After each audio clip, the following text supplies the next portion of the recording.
Hey guys, this is Rusty again with Collector Auctions, and today I've got a video talking about the books I picked up at a little comic book show I went to this morning. It was held up in Hunt Valley, Maryland, hosted by Clandestine Comics. So I want to give a shout out to those guys. They run the show. It's the same show that I go to a lot. If you hear me talk about shows in Hunt Valley, Maryland, or Laurel, Maryland, it's the same show. They just alternate back and forth about every month or so. So this one was up in Hunt Valley. I had to wake up early, which was tough because my job, I usually get off about 2 in the morning and get into the house about 2:30 or so. So I had to wake up especially early. I didn't get a lot of sleep, so I was struggling a little bit, but I made it up there and went to the show and did pretty good. I got some pretty good books sitting here I want to show off. But before I do that, I want to talk about what my mindset was. What was my strategy going into this show? I've talked about going to the shows and have a specific goal in mind. One show in particular, I was going nothing but George Perez books, hoping to send those into CGC for his signing that they canceled, unfortunately, due to his failing health. But that was the focus of that particular convention or show I went to. Other shows, like the last show I went to in Frederick, Maryland, there was one book I was wanting specifically, and that was Captain America 113. And luckily, I know there was one dealer who had one from a previous show. He said if he still had it, he'd be there with it. And fortunately, he was. I picked that book up, so I knocked off one of those big books that I wanted to have in my collection. So now we go to this show, and it's like, well, what do I want to do? And I spent the day ahead of this going over what books do I want to add to the PC and what books do I want to maybe bring in, work on, send them off to CGC, try to get some extra value in those books and sell those so that I can actually pay for this hobby a little bit. I mean, CGC is not cheap, so I try to balance that by selling off enough slabs that I can pay for the order, but yet keep some pretty nice keys for myself. So what I did was I had a short list. I put on there how much I wanted to spend, what my max was on each book, and I also put on there what the grades were, where really what the fair market value was for certain grades on those books. For example, if I would have a book and I would write down 9.8 down to 9.2, because that's what I'm looking for, is books that are high grade, not low grade, and hoping that with the clean and press, whatever working I can do, I can always hopefully bump that book up enough, depending on how much damage and what the damage is. But then I wrote down what the fair market value was on each of those values, and I had that on just a little sheet with me. And so as I'm going through the show and I started looking at books, that's how I was kind of judging things. And then the way I do this is I show up to the show and I start in the room and I basically walk the room and I look at the walls on every one of the dealers. I'm not even going through the boxes at this point.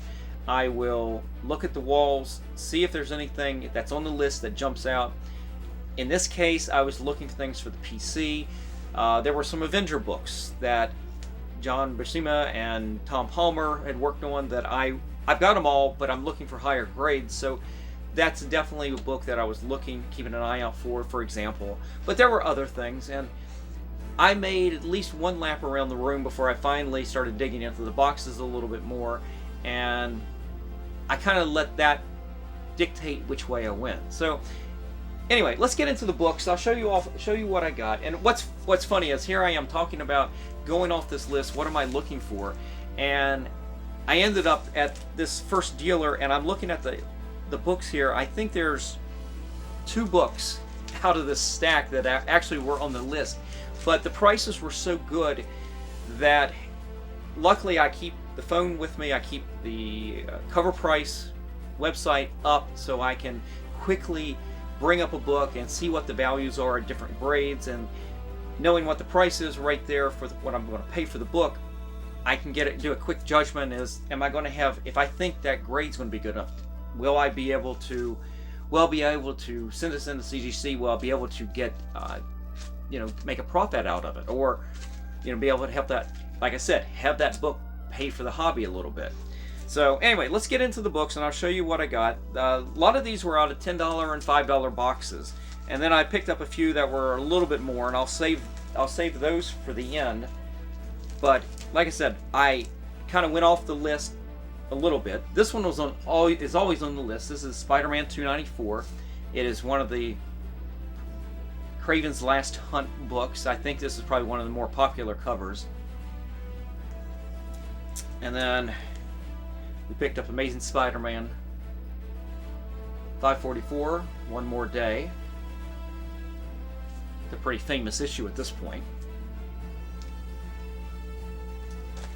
And then I ended up with 3 copies of this. This is Ghost Rider number 15. I believe this is the first print. And it's funny, I've got this. I've actually got to pull it out of my PC. I only had the second print, which is the gold reprint. But these all looked in really nice condition. They had a few more that had some spine ticks that you could actually see really well. So I ended up not getting those, but I picked up those 3. I picked up Batman: The Long Halloween number 9.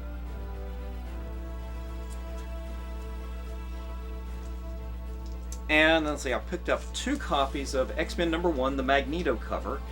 And as far as I can tell, this is right now the most popular cover out there, I think. I mean, the way I've been seeing it. I've actually sold a few of these out of my PC. I cleaned and pressed those and sent them out, and I ended up getting 9/8 on all of these.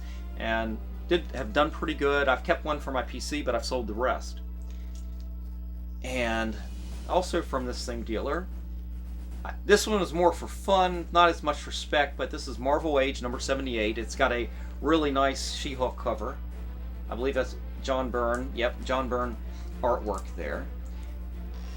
And then I'm realizing I got some of the books sitting over here, so let me grab those real quick.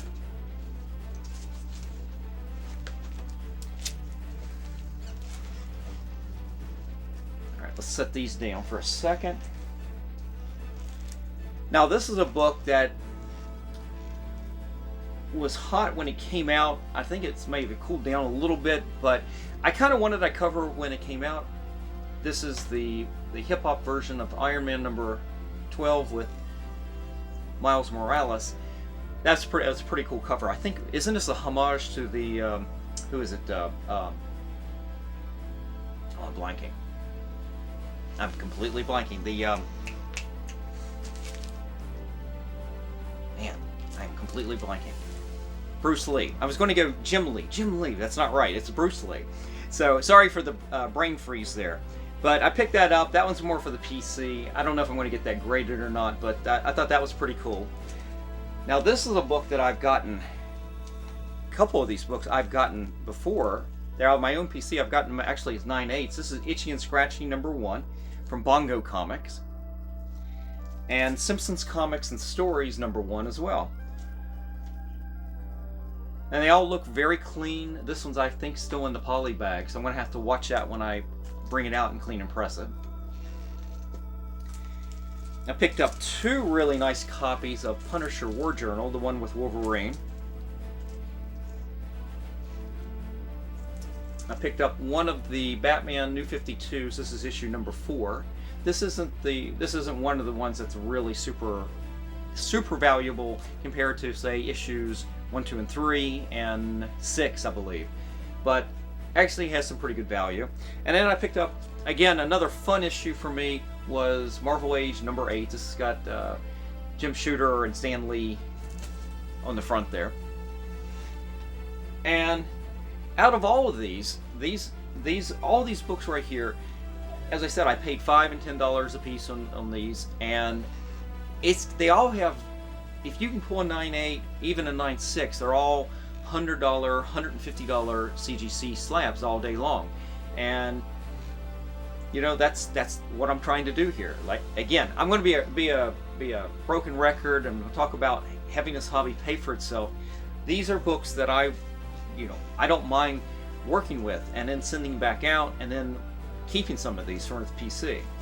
Now, there were a few more books that were a little bit more expensive, and if you see the price tags on here, don't worry about it too much. I mean, he bundled everything together and knocked a pretty good chunk off of it and gave me a pretty good deal. But here's a book that was definitely been on my list a lot. This is Fantastic Four 244, and it's actually really sharp, and for that price, it's just, well, that's what the original price was here. I think he had $20 on it. It really looks nice. It looked nicer than some of the ones I'd picked up earlier this year that paid a little bit more for. And then I picked up another copy of X-Men 268. I had just gotten this back from CGC. It was my own PC copy, and I got a 9.6 on it, and I got to tell you, I was really disappointed with that because I wanted that one. That one is, if I can get that as a 9.8, it's going to stay in the collection. So I've been on the outlook for this book again. And then last but not least is a really nice copy of Secret Wars #1. And as I said, I didn't mind, even if I did pay the full $25 for this. Again, if I can pull a 9.8, even a 9.6 on this, it's still got a lot of value. So that's kind of the mindset that I've got here, is going into this, is what I'm doing with this. But anyway, I got all this from one dealer, and I'm kind of like, well, I try to keep to a budget, and that's leaving me with just a small amount left. So now I've got to be a little bit more frugal and see what I really want. So I made a couple more laps around the room, checking everything out. I did find some books, you know, I found some PCs. One of the books, I did end up getting one of the books that was high on my list. But the last three I picked up, I picked them up from one other dealer. So I really only went to 2 dealers and bought anything today. But I picked up some really nice copies of Wolverine #4. And this looked really super clean with some creases on the edge here, but nothing color breaking. And whenever I find really good copies of the issues 2, 3, and 4, #1's a lot more expensive, but you can find good prices on the other 3. So I've been trying to get these. I'm working on trying to get 9.8s on all 4 of these right now. I've got a full set as 9.6s in that I keep at the house here, but I'm trying to get 9.8s on all of them, and rather than trying to buy a 9.8, I am trying to find good copies that I can bring up to a 9.8. But I picked that up. I picked up a copy of Avengers 125 that looked really nice. It does have a couple creases or spine ticks over here that you can see, color breaking. It's not horrible, but I hope that I can get this graded. I'm looking to try to get a 9.4 at the very least on this, so excited about that. That's an issue that I had on my PC. If you watched one of my unboxings here a while back, you know I already own, I got a 9.4 on this. I ended up buying it from Heritage, and ended up getting it re-slabbed, and it looks beautiful, just absolutely gorgeous. It was in an old slab as well. I didn't think about repressing it or anything like that. It looked about as good as it was going to get. But anyway, I picked up another copy. I'm trying to, if I can get a 9.4, I'll be happy. I can obviously sell one. If I can get this in a higher grade, I'll keep the higher grade. So taking a little bit of shot on that one. And then the last book is something I'm getting back into, was the old Jim Starlin Captain Marvel. Now this is issue 33. This is the last of the Jim Starlin Thanos storyline, and this was a really good price. This book can use some work. It is not, it's a little rough, but I think a nice press will help it a lot. I saw this book on the wall more today than I've noticed in the past. One other dealer had at least 2 of those copies, and I will say that maybe this one didn't look quite as nice as those, but this guy had a price tag of $75 to begin with. Again, I got a deal on these books, so I didn't pay quite $75. But you go to the other dealer, and it's a little bit better condition, but he's got a price tag of $250, $300 on both of those books, and I'm going, you're out. I didn't tell them this, but you're out of your mind. It's like, that's crazy. That's crazy high. You're charging what a CGC book slabbed would get at that grade. I mean, I don't know.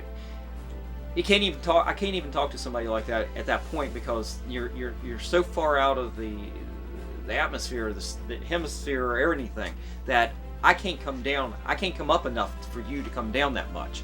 So I let those go, but when I found this, knowing what I can do with a little bit of clean and press, I think I can get this up. I don't know if I'm going to get this up to a 9.4, maybe a 9.4, maybe 9.2. That's what I'm hopeful at this point. But anyway, I was happy to get this. I grew up with these books. I grew up with the Jim Starlin books. Those were part of my childhood. I've got all these issues. I kind of always use the phrase, I read the covers off of these books. Love these. And I'm on the outlook to try to replace this whole run from, 26 through 33. And I've gotten, I think I'm up to 4 of those right now. Unfortunately, issue 27 has blown up with Star Fox, first full appearance, well, as Arrows, of course. So I'll have to probably will have to pay some money on that one eventually. But it is what it is. I mean, we kind of want these books to go up in value, but we sort of like to go up in value after we buy them. But anyway, guys, that is it. Hopefully this is a short video today for you guys, not too long. Hope you like these books. What do you think of the books? What do you think of the books I'm picking up? What do you think of this mindset, this process I'm doing? Am I out of line on this? I'm always a little weird about talking about trying to make a living, well, not really make a living, but make money at this while still being a collector. It's a balancing act. I think we all go through it. I don't know if we all talk about it openly like that, but you know, guys, if there wasn't sellers selling books, then there obviously couldn't be people buying books. So I think it goes hand in hand, and you know, it's all for the love of the hobby as well. As we say, trying to make it pay for itself, and you know, keep the books that you love and maybe move some of the other ones. So anyway, guys, hope you enjoyed the video. I will see you soon for the next one. Take care.